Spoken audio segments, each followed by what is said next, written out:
You are listening to WRFG Atlanta. WRFG provides a voice for those who have been traditionally denied open access to the broadcast media through the involvement of a broad base of community elements to guarantee that access. In the utilization of the facilities and its programs, the following communities will receive first priority: those who continue to be denied free and open access to the broadcast media, and those who suffer oppression or exploitation based upon class, race, sex, age, creed, disability, sexual orientation, or immigrant status. My name is Heather Gray. The program is Just Peace, and I'm here with co-producer Ernest Dunkley. And this evening, I'm pleased to say, we're going to be talking with Grace Aaron, who is a part of the Pacifica Radio National Network, and she's based in Los Angeles. It's just such a thrill to have you on our program this evening, Grace. Well, thank you, Heather. It's so good to be here with you and Ernest. I'm very happy about this. Wonderful. So today we're going to actually be talking about an organization that you've been a part of and playing a lead role in, which is called the Pacifica Democracy Project. But before we go to that, Grace, what I would so appreciate is if you could tell us a little bit about your background, your history with Pacifica Radio. Could you go into some of that for us? Okay, I come out of the peace movement as a longtime peace activist, working on peace and social justice issues. I also produced a lot of cable access TV shows on a wide range of issues in the past. And they're actually webcast on a website called the Social Uplift Foundation. That's socialuplift.org. But anyway, I realized the importance of independent media. It's so important for activists to get their message out. So I became interested in Pacifica Radio and got involved with my local station, KPFK in Los Angeles. And I joined the local station board way back in 2003, and I've been on and off that board since then, which is a long time. And then I spent a number of years on the national board, and I was the chair of the national board of Pacifica. Pacifica owns 5 radio stations across the U.S., one in Los Angeles, where I am, one in New York City, that's WBAI, one in Washington, D.C., that's WPFW, one in Berkeley, California, which is KPFA, and one in Houston, that's KPFT. So I've been on and off the board for a number of years, and I was the chair of the national board in 2009. And because there was no executive director at that time, I became the interim executive director and worked really hard for 10 months. And so I have a good familiarity with all of the radio stations. I visited them all. I have friends at every single station. And I understand the trials and tribulations of the network, but also the richness and the diversity and the unbelievable strength of giving our communities a voice across the country. So that's my experience with Pacifica. And Heather, you've been right there beside me for a lot of this. Heather is currently on the Pacifica National Board, and she's a very attentive and wonderful board member. Thank you, Heather. Oh, well, thank you for that. My goodness, thank you. So thanks for sharing all this background. And, one of the questions I also have for you is about just generally the importance of Pacifica Radio and community radio in the United States. And actually, community radio stations, thanks to Lou Hill, who created Pacifica in the 1940s, community radio stations are all over the world. But all right, let's talk about the United States and Pacifica itself. What is important about community radio, Grace? It's just there's so much pressure from big corporations, advertisers, political officials to frame the news. And so the voices of the communities just don't get on the air ever. It's really, really hard. So way back as a peace activist, we were working on an issue of a radioactive waste dump. And there was this plan, a really, really horrible plan to have a radioactive waste dump in Needles, California, near Needles, California. And a lot of us activists worked on that effort to prevent that from happening, because it was very short distance from the Colorado River, where we get 60% of our drinking water from. In Southern California, it was a terrible idea. We could have had radioactive water here. So a lot of activists from all over California mainly were working on this issue. We couldn't get any press coverage at all. So we used the alternative media, the alternative newspapers, and Pacifica was a key in this. KPFA and KPFK were a key to pressuring the mainstream media to cover this issue, this vital issue. And if it had not been for Pacifica, and if it had not been for the other alternative media sources like, the LA Weekly, the LA Progressive at that time, and other Berkeley free newspapers that are usually run at a loss just with the love of the activists who put them together, who care about these issues that are blocked basically from the mainstream media. So we did this campaign, and after really hundreds of activists working very hard to get this waste dump stopped, we finally, eventually, because of the pressure of KPFK and Pacifica, we got the LA Times editorial board to come out against the radioactive waste dump. So that's the power of alternative media, because you need to have a strong alternative media to pressure the mainstream media to cover issues. So, we use demonstrations, but those are very labor intensive, of course, and a lot of times they're just ignored. And anyway, demonstrations need to be coupled with alternative media. So that's my experience with Pacifica, my original experience before I went on the board. It's just so important to have media out there that's not controlled by vested interests. And by vested interests, we're largely talking about corporate entities, right, that play the major role in major media that we have in the country, right? Well, absolutely, but it also can be, it can be religious organizations. True, that's true. It can be politicians. It can be a vested interest is broader than just corporations. I mean, good point. Look, some churches are pushing for diminishing a women's right to choose. That's powerful too. Ernest, you want to jump in here on any of this? Other than to say that you're quite correct in what you've been saying. I myself have been trained as a news film cameraman reporter back in the early 70s.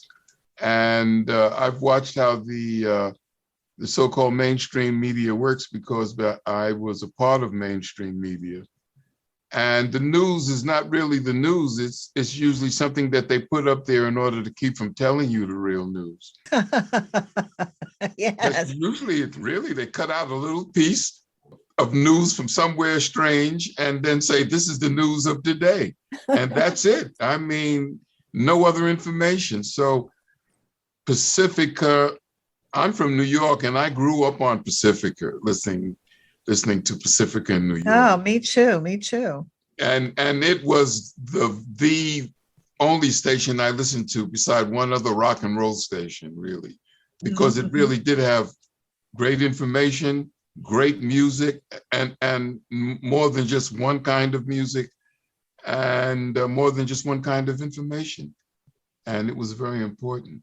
I'm wondering, as the way things are going, what is the future for us that are looking for free, when I say free, I mean open media? And on the same question, the GOP, not meaning to get into anything about size and politics, but our educational system is such that we need an alternative voice. That's a good absolutely point too. I agree. Absolutely, because the curriculum of the schools is so narrow, obviously. I mean, Native American history has been removed, or it never was in the Cowboys and Indians. Yeah, cowboys, exactly. Black history does not exist in our textbooks, basically, or it's been whitewashed or marginalized to a great degree. So we need an overhaul of our education system. And that's not going to happen unless we get pressure out there. The Black Lives Matter movement is basically an alternative media movement with activism that, I'm not even familiar with all the activism that went on to get white progressives, to join the Black community, to have that strength to push it. I mean, look at the number of demonstrations that are out there. We're out there to create that sea change in our politics. I mean, now I cannot tell you how invigorated I've become by the Black Lives Matter movement, because now when I turn on mainstream TV, I like TV, and I sample the news on all the different channels.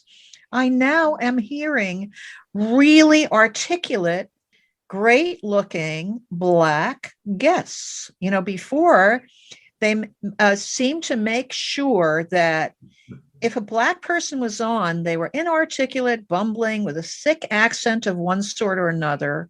Mm-hmm. And now you see, oh my goodness, look at all these intellectual, incredible, not that I'm saying that we shouldn't have voices of inarticulate Black people. That's not my point. The point is, it seemed to be a malicious effort to prove that Black people were dumb. And now we're seeing that the Black Lives Matter movement has forced the radio station, first of all, to have Black guests and Black commentators on the air, and a lot more women, the women's movement. It's just amazing what alternative media and alternative methods of getting communication out there, whether it's demonstrations. But the demonstrations alone wouldn't have worked if it weren't alternative media bringing the pressure to bear on the mainstream media, because the mainstream media will just turn their mics off and turn their cameras off unless they're forced, absolutely forced, with lawsuits or whatever. I mean, there is a legal arm, there's a media arm, and then there's a street arm. And all working together, you can create incredible change, positive change, which we've seen in the last year. I'm just blown away by it. Of course, the other end is the white supremacists can use those alternative media. So it's which is fair, very fair. It's fair, and that's being used as a wedge to try to browbeat progressives into shutting the media down. So I don't think I agree with the deplatforming, which the right wing, because I think that limitation on freedom of speech is not necessarily a good thing. So those are my views. So Pacifica is so important. I'd like to get back to one of the issues that we really need to discuss this evening, and its efforts to undermine the current democratic platform of Pacifica. So now, Grace, as I mentioned in the introduction to you, you are playing the leading role in what's referred to as the Pacifica Democracy Project. What on earth is happening with Pacifica? Now, just so the listeners know, I did a little while ago do an interview with Tracy Rosenberg a little while ago about what was happening with what's called New Day Pacifica. What are people attempting to do, Grace? What is this? It's a group of people who think they have a better idea how to run Pacifica. And it's an effort to centralize and corporatize the network. And it's just a bad idea. I mean, it's an effort to move away from community control of the network, of the radio stations and the network, and give it to an elite group of people who think they know better and they can do better. And they're really, a lot of them are past Pacifica board members who did not do all that much to correct Pacifica. And I don't know why they think they're qualified to fix it. And they're taking the advice of more appointed board structure, which we have the NPR model, basically. That's what they want to structure Pacifica around. And we are not NPR. I don't hate NPR or anything. I like listening to it from time to time. Of course, the production value, they have so much money, the production values are good. But over the years, the more corporate underwriting NPR takes and public TV takes, the more the message has been gentrified and watered down and censored and made so palatable and so nice and so friendly. They don't bring up the social justice issues, the really important issues anymore. They kind of have slid more and more from to the right. And you don't have the community voices that need to be on the air. And when I say community, I'm not talking about only local issues, although local issues are important. The community has very interesting takes on international and national issues as well. So if there's a community activist, let's say there's a Haitian in your community or a group of Haitians, and they have relatives in Haiti, I bet you they're going to give a better story about what's happening in Haiti than NPR is going to give, or PBS is going to give, or the mainstream news, Fox News or MSNBC. So when we talk about community radio, we're talking about voices that have a perspective of their local community, their state, their national issues and international issues as well. So community radio is really what we need to preserve. So there you go. Thank you, Grace. There is a concern with the New Day proposal that Pacifica will lose its democratic infrastructure. There's a group of people who they self-appointed, and in secret, they created a new set of bylaws, which is longer and more complicated than the current set of bylaws. Our bylaws need a little bit of adjusting, but these are really worse. And these are the New Day bylaws. There's a way in Pacifica, as I'm, maybe people have just tuned in. So I'll recap a little bit. Pacifica Radio owns 5 radio stations. One in New York, one in DC, one in Los Angeles, one in Berkeley, California, one in Houston, and also has an affiliate network of over 200 stations. And this station, WRFG, is one of the Pacifica affiliates, and you carry some of the programs that Pacifica produces. Absolutely. Yeah, all of that, except for Democracy Now! And maybe 1 or 2 other shows. All the Pacifica shows are produced by Pacifica, and mainly the 5 Pacifica stations that share their programming with the 200 affiliate stations that can pay a very nominal annual fee, to be able to use Pacifica shows if they want to plug it into their lineup. So Pacifica owns 5 radio stations and has the affiliate network. And it has certain bylaws that are really democratically structured, so that each of the 5 stations has a local board, and that local board then elects people to the national board. The local board has it's a governing board, not a fundraising board. And it can do fundraising, but it's principally a governing board. So it evaluates the general manager and the program director. It searches for a new general manager if one is needed, and a new program director if a program director is needed, and also can recommend the removal of a program director and or a general manager. So, and it has to approve the budget.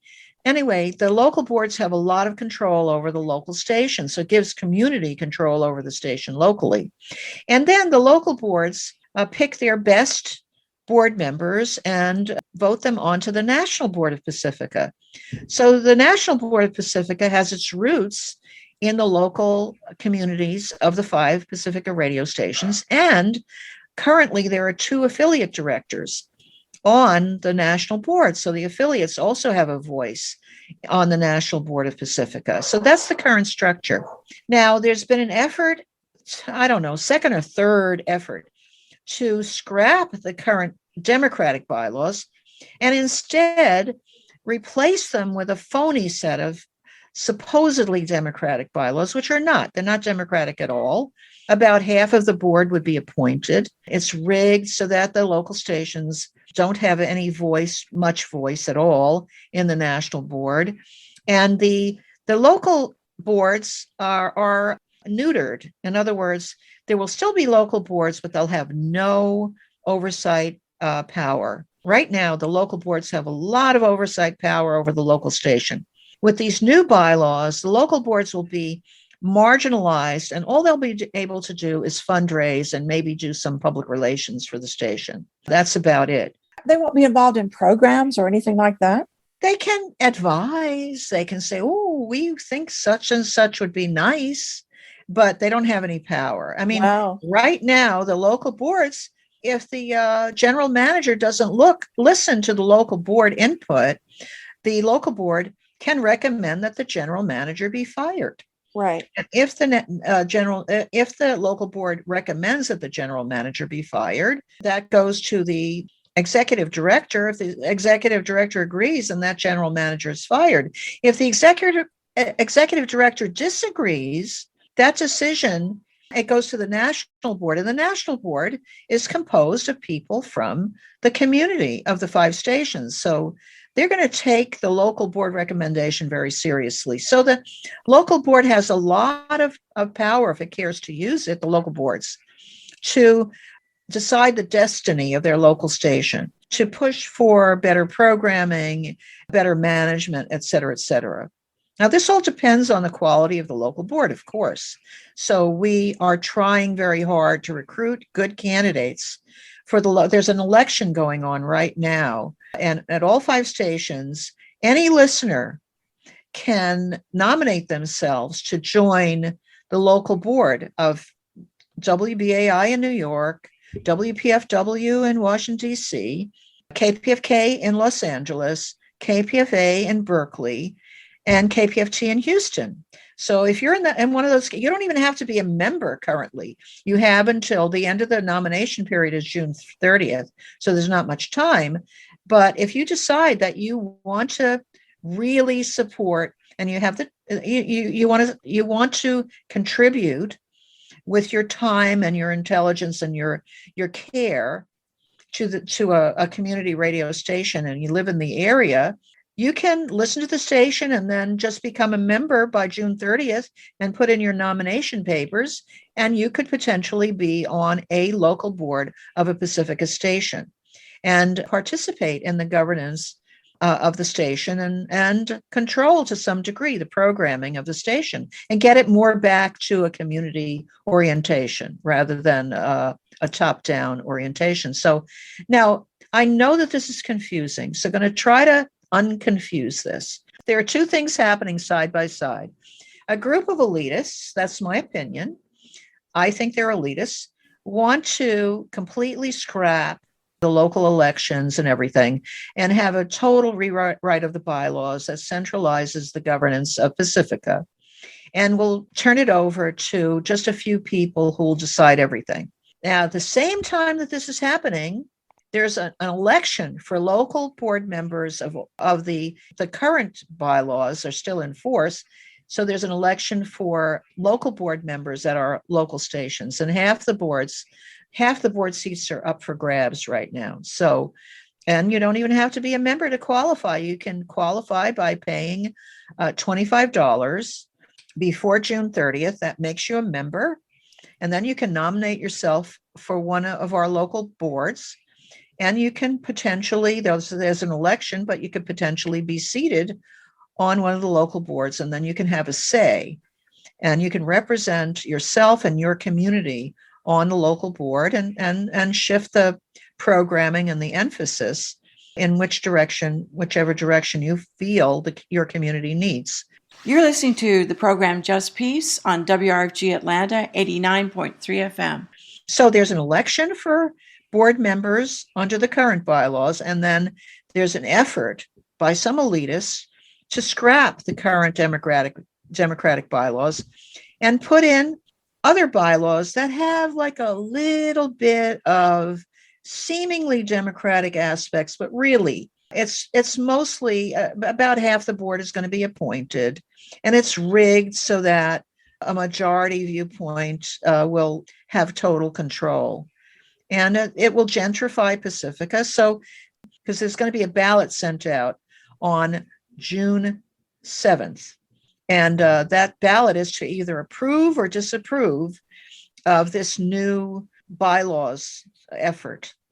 And that's an overhaul and a completely throwing out the democratic processes of Pacifica and supplanting them with a more elitist, top-down, corporatized model. So, one, see if you can participate in any way in the current democratic procedures to elect community board members at the local Pacifica stations. And so you want to participate in that democratic process, which is happening at the same time as this effort to scrap that democratic process. So I know that this is very confusing. Let me go back again. There's elections for local board members under the current bylaws. It's happening at the same time as the current bylaws. A group wants to completely get rid of the current bylaws and supplant those bylaws with basically a hostile takeover by a group of elitists who want to control Pacifica because, hey, Pacifica is a powerful network with a net worth of about $120 to $150 million because the radio licenses are very valuable. So I just think it's an asset grab personally. So, which is the title of the asset grab is New Day Pacifica. And if that doesn't sound Brave New World to you, it certainly does to me, New Day Pacifica. But also consider participating in the democratically elected elections for board members for our local stations. Now, does that make sense? Have I unconfused you or confused you more? Well, do you want to join in here, Ernest, at all? You have any questions or I'm comments? not confused at all. Well, I do want to mention to everyone that Grace was talking about the ballots going out on June the 7th, and June the 7th is in fact today when our program is on the air. So oh boy, should be alert to this. So, but what I would so appreciate, Grace, if you would tell us about the Pacifica Democracy Project. Tell us about that. Yeah, I don't have it in front of me, but the Pacifica Democracy Project is many, many, many individuals and groups who got together to, number one, oppose these horrible new bylaws, and number two, to promote the democratically elected board elections. The Pacifica Democracy Project is put together by a whole lot of different individuals and groups who want to preserve the current democratic processes of Pacifica and to defeat the New Day bylaws proposal, which would corporatize and gentrify Pacifica and move it away from community control to a more elite control. You know, it'll be more like NPR rather than what it is now, which is a community-based radio network. So I want to mention to everyone that in order to get more information about the Pacifica Democracy Project, you could just put Pacifica Democracy Project on your internet and it will go to the website that has been developed, which is just really excellent. Now, you also have endorsers of the Pacifica Democracy Project. Oh, we have an incredible amount of endorsers. A lot of endorsers and a lot from WRFG at this point as well. Yes, a lot from WRFG. And we have Danny Glover, Harry Belafonte. We have Danny Glover, Harry Belafonte. And I want to mention to those in Atlanta as well that one of the endorsers also is the SNCC Legacy Project, the Student Nonviolent Coordinating Committee Legacy Project, is opposed to the New Day proposals as well. But anyway, go ahead, Grace. You were going to say something more about this. Yeah, we have some fantastic endorsers. We have Mumia Abu Jamal. And the reason that we have a lot of minority endorsers, we have Leonard Peltier, we have Bayview, which is the national Black newspaper. We have Black Star News is endorsing. We have Informativo Pacifica. We have the Green Party of Oakland, Alameda County, Oakland. We have the San Francisco Green Party. We have the Covert Action Magazine is endorsing it as a Rescue Pacifica, which is a Berkeley group. We have many, many organizational and individual endorsers. And one of the reasons for this is that right off the bat, the two stations, the East Coast stations, WBAI and WPFW, that have the most minority community programs, programmers, and staff are completely marginalized by these bylaws.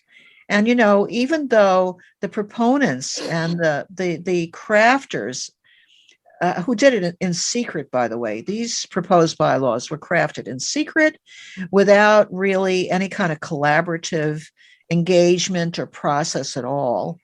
And, I think that even though the core group that put these bylaws together consider themselves anti-racists and egalitarians, I think that this is unconscious racism because they're marginalizing the two stations, WBAI and WPFW, that have the largest minority contingent and the most minority-focused programming.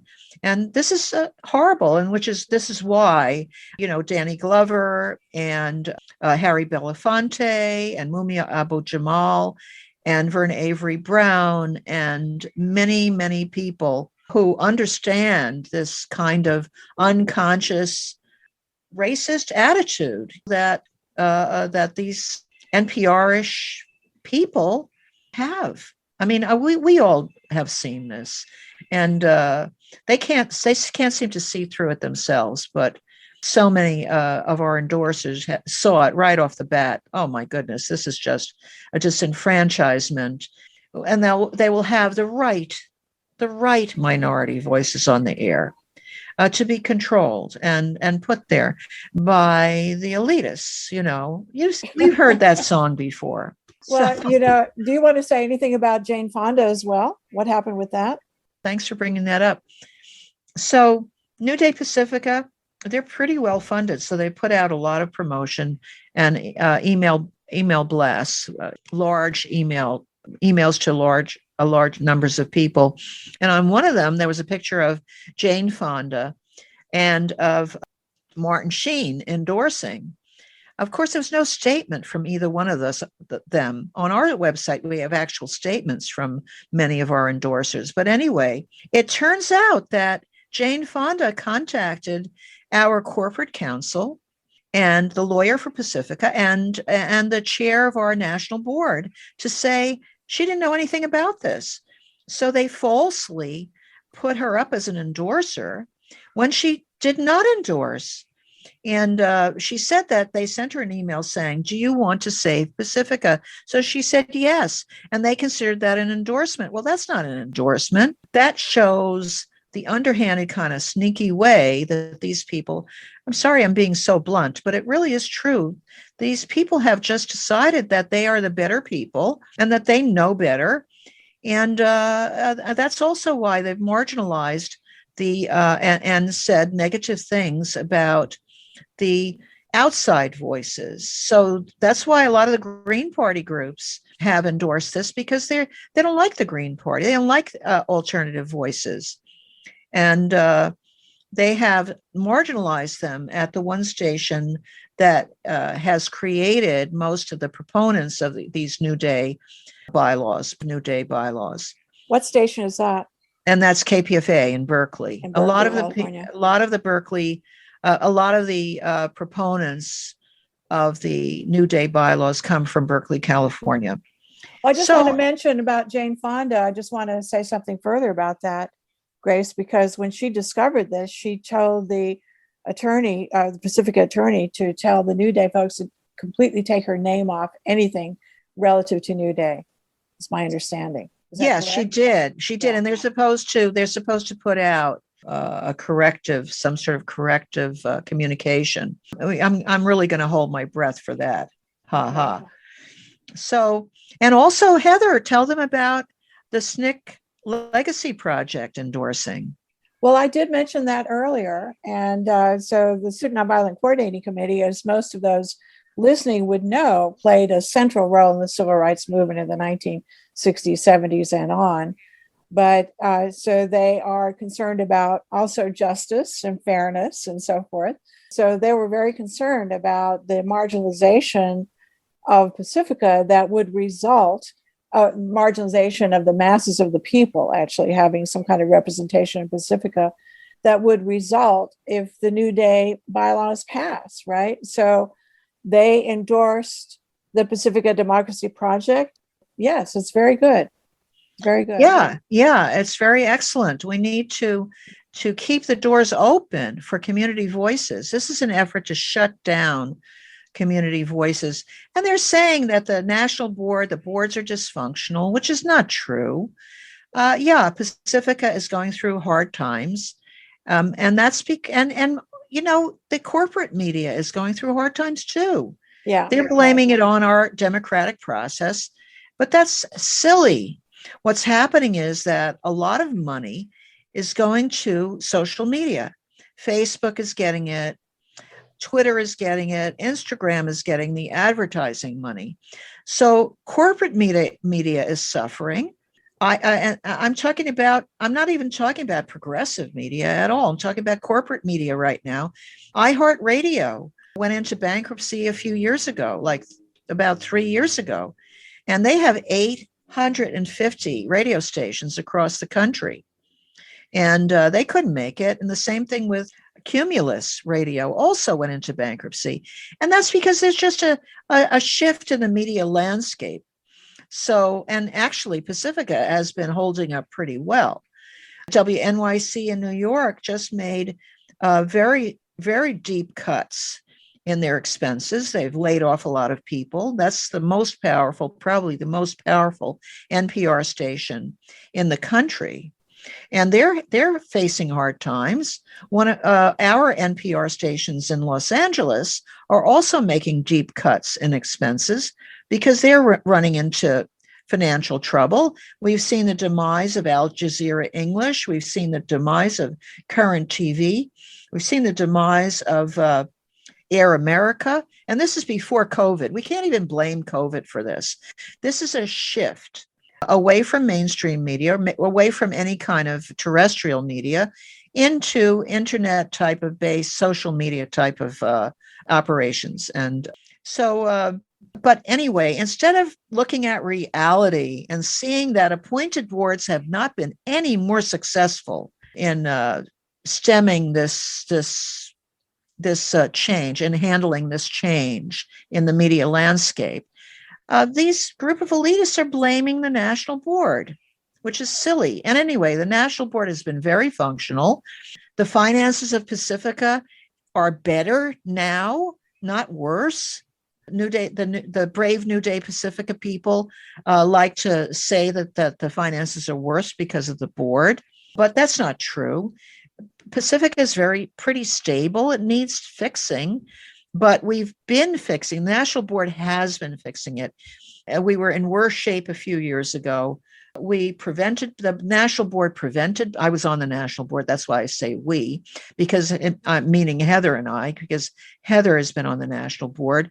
But the National Board has prevented Pacifica going into bankruptcy, created an incredible settlement with a major creditor, which saved the foundation $1.9 million. We have taken out a loan to effectuate that settlement, but we have a plan to pay off the loan. And we're working on actually moving into multimedia. And we're going to do that on a community basis, not on an elitist basis. So we want to strengthen the affiliate network. So the National Board has been very functional. I mean, yeah, of course, there are arguments and disputes and debates, but that's normal in democracy. There's no democracy. When you don't have, you have very civilized board meetings in a dictatorship or an oligarchy, not in democracy. Democracy is always difficult. But all in all, the National Board has been doing a really, really excellent job of governing Pacifica.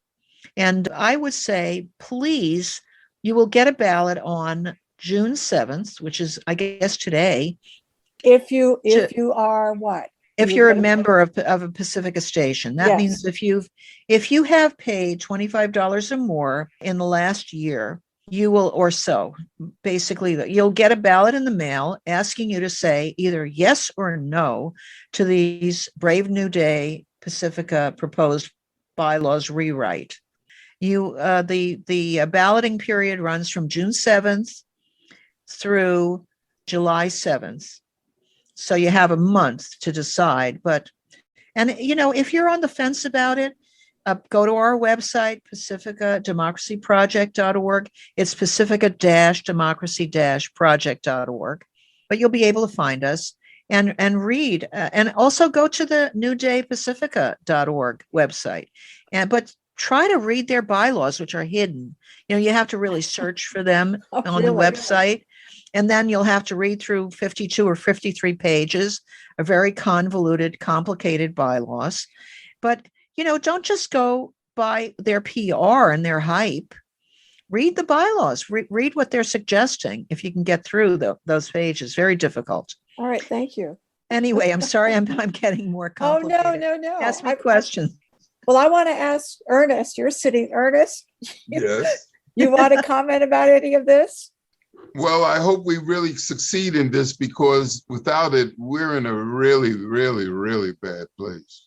So I hope we really do succeed in what you're trying to do. In maintaining Pacifica, basically.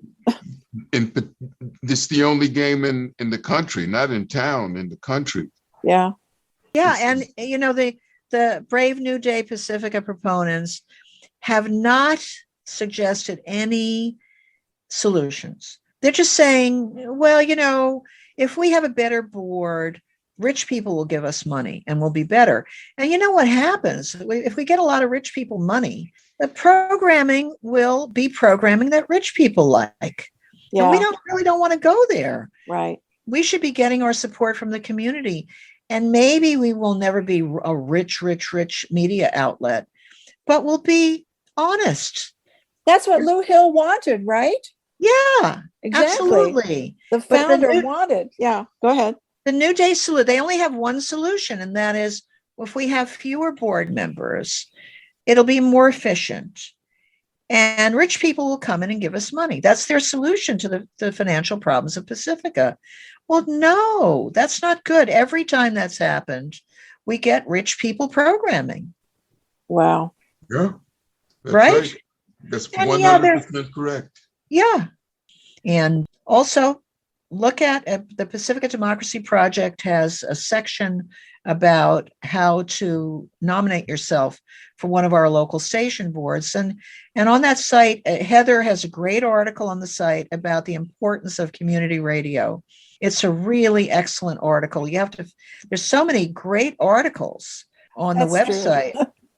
Well, thank you for that, Grace. Yeah, there are. You can find Heather's, and it gives the background.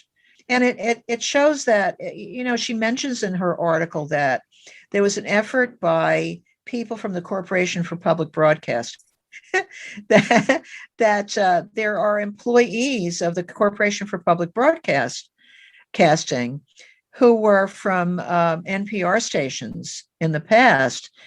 And they are promoting the NPR model because they want to ensure more paid positions in community radio so that they'll have jobs in the future. So they want to, Heather feels that there's an effort to push for community radio to professionalize itself and go away from the volunteer program model to the paid staff programmer model, which no good.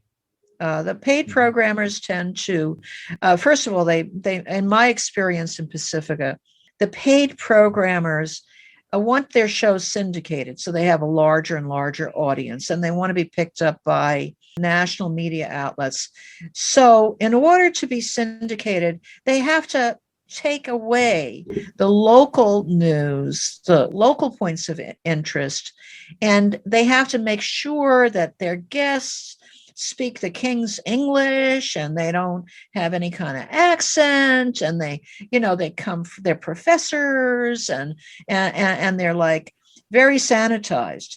So and that's really, if you look at the endorsers of the Brave New Day Pacifica bylaws rewrite, you will see that they are the programmers who want to be ramp up to being syndicated and to be being picked up by other media outlets. And that's my opinion. It's a harsh opinion, but so the CPB pushes there are people in the CPB who are familiar and like the NPR model, and they try to push community stations into being less messy, less argumentative, and have appointed boards with the best people, and to have the money come from the rich people and the grant funding. And, some of these grant funders can look great, but they really are a conduit for vested interests to give money to the more moderate voices, and like the more moderate voices in the environmental community, the more moderate voices in the social justice community and the peace community. And what does that do? It pushes everything to the center left from the left, to the middle of the road, and gentrifies everything. So that's a very long-winded explanation of this. I'm sorry for going on and on. No, Grace, that was wonderful. Thanks so much for sharing that. Well, thank you, Heather. Oh, no, my pleasure. So, Grace Aaron, on behalf of Ernest Dunkley and myself, I want to thank you so much for sharing all this information with us. And it's such an expression of your remarkable background in community media. Thank you so much. It's just thank you, Heather, and thank you, Ernest. Can we thank you, Grace. Oh, thank you. Thank Very you, much. Ernest. Thank you. I'm so happy that I did this. I'm happy that you did it too, because no one's speaking up for the people, all of the people, as they say in Spanish, la gente, the Absolutely, people, absolutely, absolutely. And I'm glad you have spoken up, because this is a serious point. I mean, I remember when there were newspapers from every group in the country. When you went to the newsstand, there were Hebrew newspapers, there were Spanish newspapers, there were Polish newspapers. There were newspapers from every group in the country, and you could pick them up and read them and know what was going on everywhere. And now everything has disappeared. There's only one point of view. Absolutely. And what do we have? We have major media outlets that have been bought by billionaires. Oh, yeah. Washington Post. I mean, where is that going to go? But my first job in the news business was at a station where, I won't even say their name, but where the mafia was in control of large parts of the entertainment business, Cuba also. And the owner of the station did big favors for them in terms of allowing them to sell their things on the air. I know because I went and did the interviews with Meyer Lansky, with about tourism deals that people could go on by just, coming to their hotels. We did huge slumlord stories, but I think the people that owned the station were the largest slumlords in the area. Things like that. And we can't even really begin to get into it, because that's who's in charge. We need to get into it, but the only thing that came close to it is public radio. And that's the only thing that has come close to even beginning to show the tip of the iceberg. Absolutely. Absolutely. Any independent source of news should be supported. Absolutely, Ernest, because we just can't trust. I mean, the LA Times has just been bought. I think the man who bought it is a wonderful guy, to tell you the truth. He is a Korean American multi-billionaire who made his money in some sort of biotech industry thing. Mm-hmm. He's a handsome guy, but who knows? I mean, it's his whim. He paid $500 million for the Los Angeles Times and basically saved the paper. However, if he has a whim and he wants to have ice skating in the paper, it's going to be in the paper. If he likes dim sum, or if he likes skateboarding, that's going to be in the paper. That's what happens. So, we've got to get back to listener supported and member supported. And we got to get back to these newspapers too. Very, very important. Very important. Very I mean, important. when we lost the newspapers, we really lost our freedom. We I did. feel that way. We I did. feel that way. Thank you, Ernest. All right, you guys, listen, thank you. Thank you, Grace. And as always, thanks for your great work, really. Thanks. so Thank you, much Heather. for your commitment to it all. I Yeah. really enjoyed this. Well, Thank you. good. I'm glad. Yeah. So Thank good. All right, you guys. Well, I hate to end this, but I guess I will, though. So, Okay. It's been a lot of fun. yeah, it's Thank been fun you. for me, too. It Thanks. has been. Thanks, Okay. Ernest. All right, later.